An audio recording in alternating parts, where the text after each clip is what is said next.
माँ सरस्वती की बसंत पंचमी का त्योहार माघ शुक्ल पक्ष की पंचमी को मनाया जाता है। इसे बसंत ऋतु के आगमन के उत्सव के तौर पर माना जाता है। इस बरस यह तिथि 10 फरवरी को पड़ रही है और उस दिन देश भर में धूमधाम से बसंत पंचमी का त्योहार मनाया जाएगा।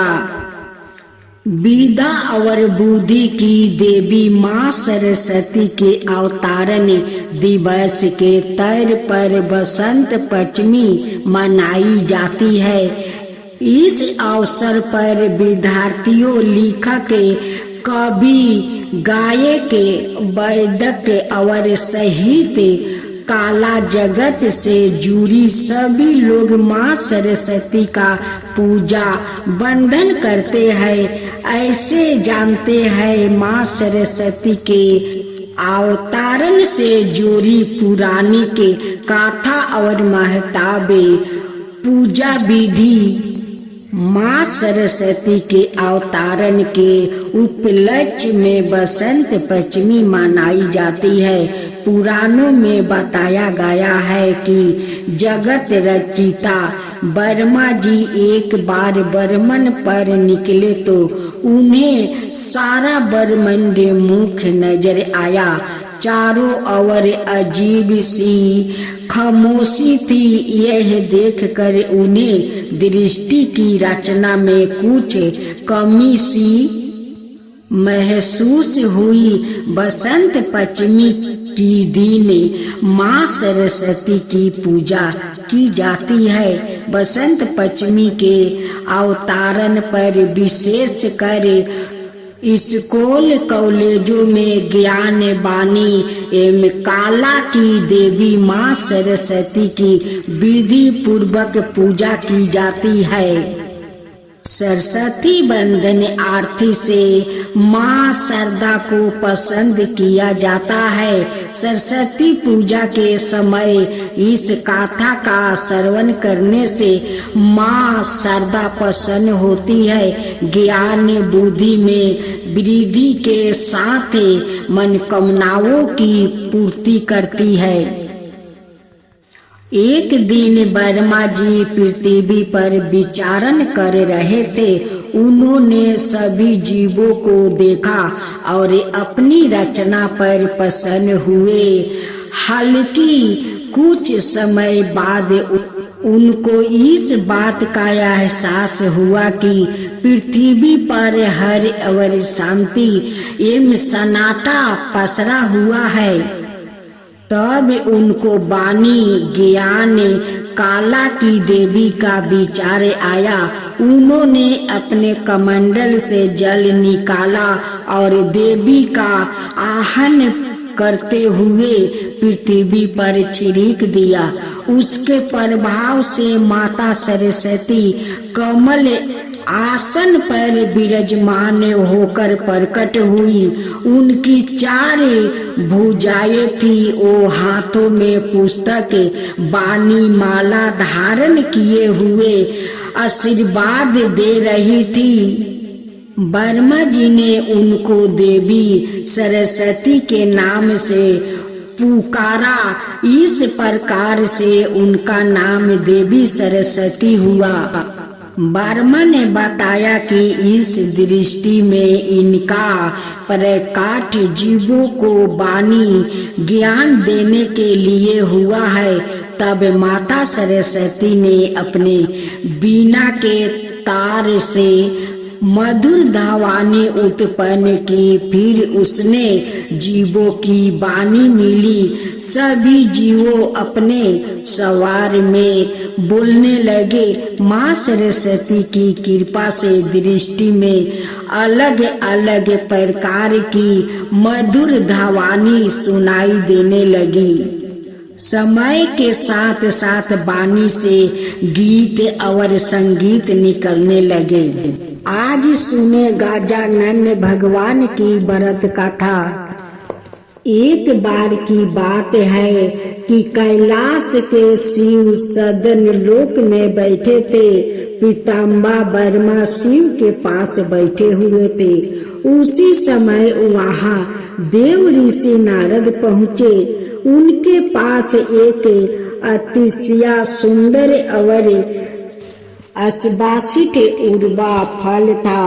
वो देव ऋषि नारद ने उमानाथ के कमलों में अर्पित कर दिया। उस अद्भुत और सुंदर फल को पिता के हाथ में देखकर गणेश और कुमार दोनों बालक उसे आग्रह पूर्वक मांगने लगे। तब शिव ने वर्मा जी से पूछा। वर्मा ने देव ऋषि नारद द्वार दिया यह अपूर्ण फल एक ही है और इसे गणेश और कुमार दोनों चाहते हैं। आप बताइए इसे किसे दूं? पितामह वर्मा ने उत्तर दिया, प्रभु इस एक मात्रा फल के अधिकारी तो संडन ही है। पितामह की बात सुनकर शिव ने वो फल कुमार को दे दिया, किंतु पार्वती नंदन गणेश सृष्टिकर्ता वर्मा पर कृपित हो गए। लोक पितामह ने अपने भवन पहुंचकर सृष्टि रचना का प्रयत्न किया तो गणेश ने अद्भुत विघ्न उत्पन्न कर दिया। वो अत्यंत उग्र रूप में विधाता के प्रमुख प्रकट हुए। विघ्नेश्वर के भयानक कतम स्वरूप को देखकर वर्मा भयभीत होकर कांपने लगे। गजानन की विकट मूर्ति एवं वर्मा का भय और कंपन देखकर चंद्रदेव अपने गणों के साथ हंस पड़े। चंद्रमा को हंसते देख गजामुख को बड़ा क्रोध आया। उन्होंने चंद्रदेव को तुरंत श्राप दे दिया। चंद्र अब तुम किसी के देखने योग्य नहीं रहोगे और यदि किसी ने तुम्हें देख लिया तो वो पाप का भागी होगा। यह कहकर गजामुख वहां से चले गए। चंद्रमा सीरियत मलिन एवं दीन होकर अत्यंत चिंता पूर्वक मन ही मन कहने लगे, अनिमादि गुणों से युक्त जगत कारण परमेश्वर के साथ मैंने मूर्खा की भांति दुराचार कैसे किया। मैं सबके लिए अदर्शनीय और अत्यंत मलिन हो गया। अब मैंने पुण्य कलाओं से युक्त सुंदर एवं देवताओं के लिए सुखद कैसे हो सकूंगा। सुधाकर के आदर्शन से देवगण भी दुखी हुए। अग्नि और इंद्र आदि देवगणों गजानन के समीप पहुँच कर उनकी भक्ति पूर्वक स्तुति करने लगे। उनकी स्तुति से प्रसन्न होकर गजामुख ने कहा, देवताओं मैं तुम्हारी स्तुति से प्रसन्न हूँ। वर मांगो मैं उसे अवश्य पूर्ण करूँगा। देवता बोले, प्रभु आप चंद्रमा पर आग्रह करें, हमारी यही कामना है। गणेश ने कहा, एक बरस 6 मास या 3 मास के लिए चंद्रमा आदि दर्शनीय हो या तुम्हें और कुछ अभीष्ट है। प्रभु गजानन की वाणी सुनते ही देवगण उनके चरणों कमलों में दंडवत प्रणाम करने लगे। देवताओं मैं अपना वचन मीठा कैसे कर दूं, पर शरणागत का त्याग भी संभव नहीं। महाप्रभु ने विकट परिस्थिति में देवताओं से कहा, सुमेरु अपना स्थान त्याग दो, सूर्य गिर पड़े, अग्नि शीतल हो जाए और सागर अपनी मर्यादा छोड़ दे, पर मेरा वचन असत्य नहीं हो सकता। तथापि तुम लोग मेरी बात सुनो, जो जान कर या अनजान में ही भाद्रपद शुक्ला चतुर्थी को चंद्रमा का दर्शन करेगा, वो अभिशप्त होगा, उसे अधिक दुख उठाना पड़ेगा। गजानन के वचन सुन देवगण अत्यंत मुर्दित हुए। उन्होंने पुण्य प्रभु चरणों में प्रणाम किया और चंद्रमा के पास पहुँचे। उन्होंने चंद्रमा से कहा, चंद्रा, गाज मुख पर हंसकर तुमने अपनी मूर्खता का ही परिचय दिया है। तुमने परम प्रभु का अपराध किया है और त्रिलोक संकट ग्रस्त हो गया। हम लोग ने त्रिलोक नायक पर ब्रह्म स्वरूप सबर गुरु गजानन प्रभु को बड़े अत्यंत से संतोष से किया है। इस कारण दयाम ने तुम्हें वर्ष में केवल एक दिन प्रदापद शुक्ला चतुर्थी को अदर्शनीय रहने का वचन देकर अपना श्राप अत्यंत सीमित कर दिया। तुम भी उन करुणामी की शरण लो और उनकी कृपा से सिद्ध होकर यश प्राप्त करो।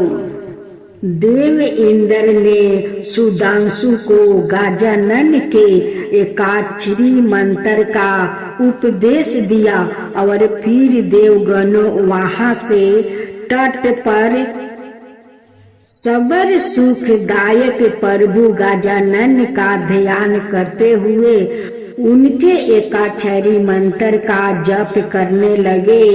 इस प्रकार चंद्रदेव ने गणेश को संतोष करने के लिए 12 बरस तक कठोर तप किया।